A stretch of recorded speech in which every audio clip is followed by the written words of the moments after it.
My mom was unconditionally loving, period, exclamation mark, exclamation. She just, when you walked into the room, you knew through the look on her face that you lit up her world. And she would just stretch her arms out and be so loving of who you were and how you looked and what you were doing, and you could be doing not much of anything monumental, and she would just fill you with that. You would leave her feeling good about yourself.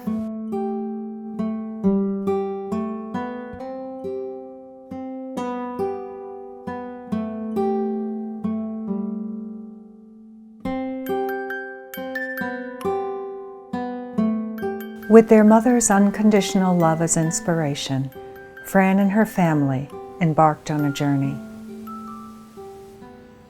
They decided to care for their dying mother at home, surrounded by those who loved her. Monique Pauline Martell died May 17, 2013. The family's final testament to their mother was to care for her body on their own.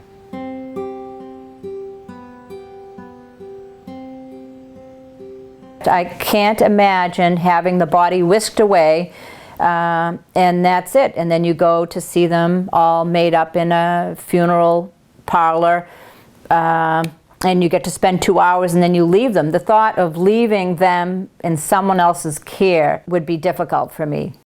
Home funerals are intimate and personal.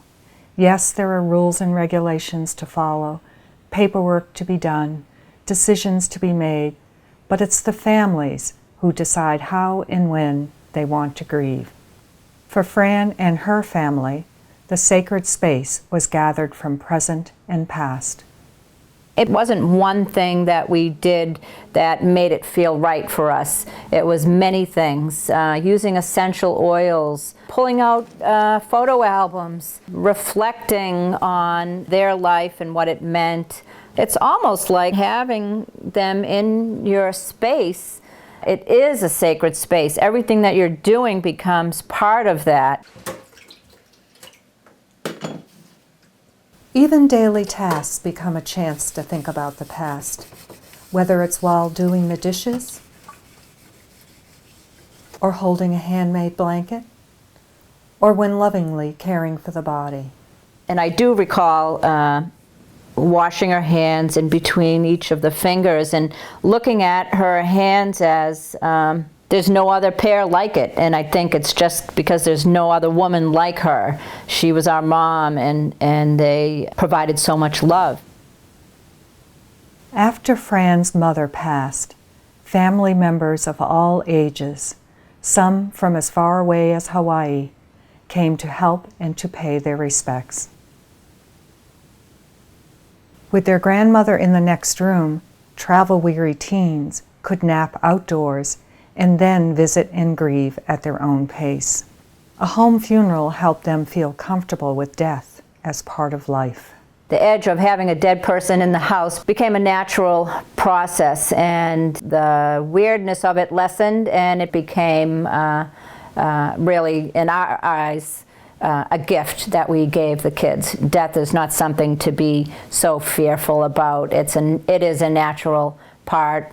And it wasn't long for them that they saw their niece being born, not actually there, but I mean, 1 month someone passed away, and then within a month someone's born. The impact had to be there for them, that this is all part of life.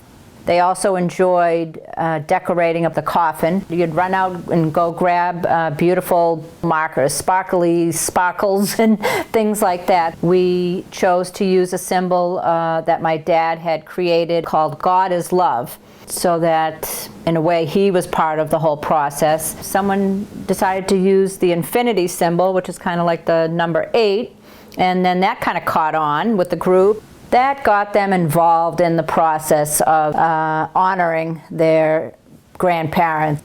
It's a little racy because you feel like you're being naughty and doing what you're doing, but yet once you realize that it is okay to do, the state allows it, and you come to terms with, okay, this is the approach we're taking. It's not the norm. It's a little outlandish, a little, you're willing to face the tune of some people looking at you and saying, my God, have you lost it?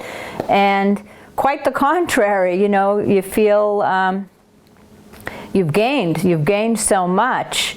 Fran's sister Sue was present for every step of the journey. They laughed together and they cried together. They were a team, especially during this final act of love. Bringing my mom's body from the house, it definitely is taking a whole nother step of letting go of her and then placing her into the van.